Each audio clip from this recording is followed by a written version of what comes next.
24x7 news Bengal আপনারা দেখছেন।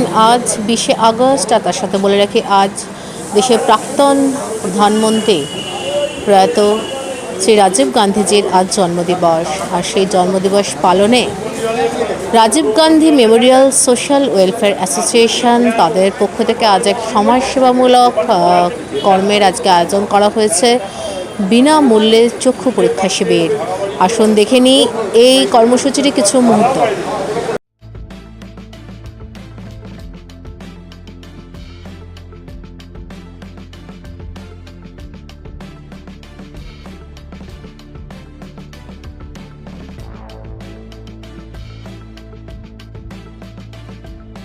বহু বছর ধরে সমাজসেবায় কাজ করছে Rajiv Gandhi memorial social welfare association. এদিন দেশের প্রয়াত প্রাক্তন প্রধানমন্ত্রী রাজীব গান্ধীর জন্মদিবস পালনে এই সংস্থার সাধারণ সম্পাদক কল্লোল মুখার্জির উদ্যোগে পালিত হল বিনামূল্যে চক্ষু পরীক্ষা শিবির।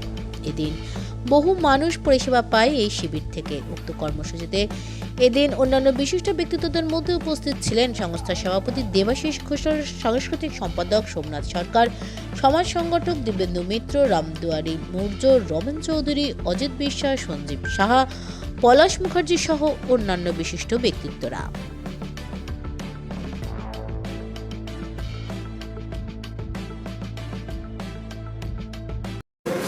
আমরা যে প্রোগ্রামটা করি, যার জন্য করি, ভারতরত্ন আমাদের সকলের প্রিয় তরুণ তুর্কি প্রধানমন্ত্রী রাজীব গান্ধী, যিনি ভারতবর্ষের শান্তি বজায় রাখতে থেকে প্রাণ দিয়েছিলেন।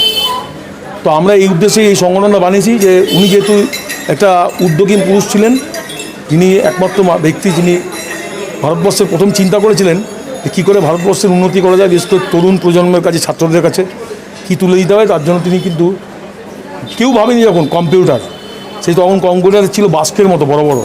তিনি সেটা ভেবেছিলেন যে এটা যদি করে দিতে পারি ভবিষ্যতে ছাত্রছাত্রীদের অনেক বেশি উন্নত হতে হবে।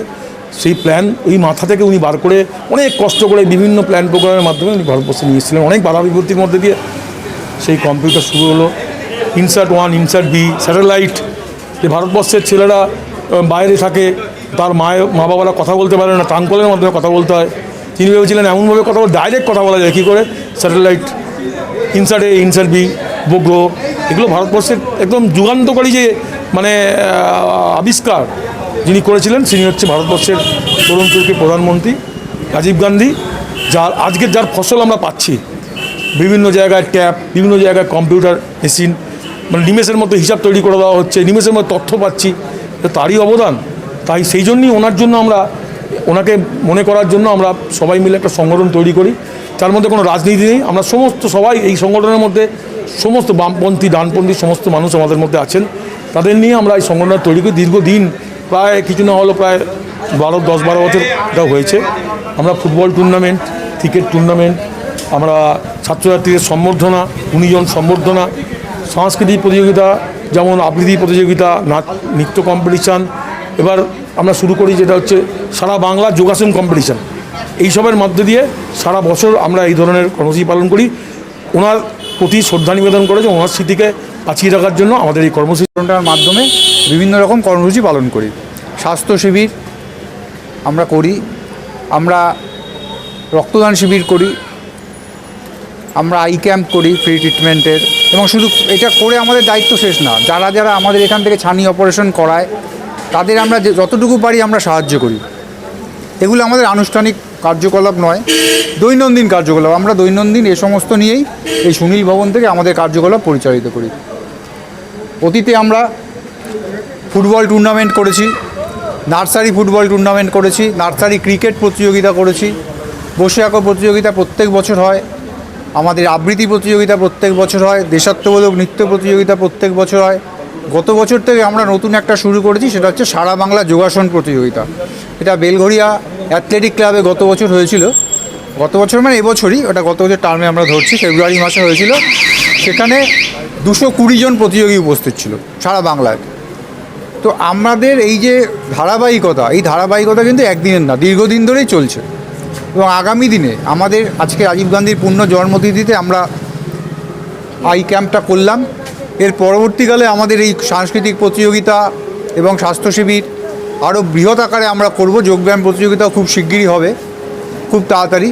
এবং আমরা করোনার সময় আপনি যদি বিভিন্ন সংবাদ মাধ্যম দেখেন, দেখবেন এই করোনার সময় বিভিন্ন একবার নয় বারংবার, এমনকি বেলঘড়িয়া থানায় গিয়েও আমরা থানার যারা আধিকারিক আছে তাদের হাতে পর্যাপ্ত পরিমাণে মাস্ক, পিপিই কিট এবং স্যানিটাইজার আমরা দিয়ে এসেছিলাম। এই অঞ্চলে যারা অ্যাম্বুলেন্স চালান প্রত্যেককে একাধিকবার আমরা পিপিই কিট সরবরাহ করেছি। 24x7 নিউজ বেঙ্গলের সঙ্গে থাকুন, সাথে থাকুন, দেখতে থাকুন। সব খবরের জন্য চোখ রাখুন আমাদের চ্যানেলে। মা আসছেন, চারিদিকে শুরু হয়েছে দুর্গাপুজোর আনন্দের প্রস্তুতি।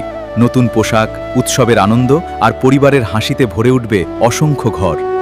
কিন্তু আমাদের সমাজের অনেক অসহায় শিশু এবং বৃদ্ধ বাবা মায়ের কাছে এই আনন্দ এখনও অধরা। তাদের মুখেও ফুটতে পারে পুজোর হাসি আপনার সামান্য সহযোগিতায়। এই শারদোৎসবে মাতৃশক্তি সম্মান উদ্যোগ নিয়েছে অসহায় শিশু ও বৃদ্ধ বাবা মায়েদের হাতে নতুন পোশাক তুলে দেওয়ার। আপনিও আপনার সামান্য অংশ বাঁচিয়ে একটি শিশু অথবা একজন বৃদ্ধ বাবা মায়ের নতুন জামার দায়িত্ব নিন। আপনার ছোট্ট সহযোগিতাই কারো জীবনের সবচেয়ে আনন্দের পুজো উপহার হয়ে উঠতে পারে। আসুন সবাই মিলে ভাগ করে নিই পুজোর খুশি। বাড়িয়ে দিন সাহায্যের হাত।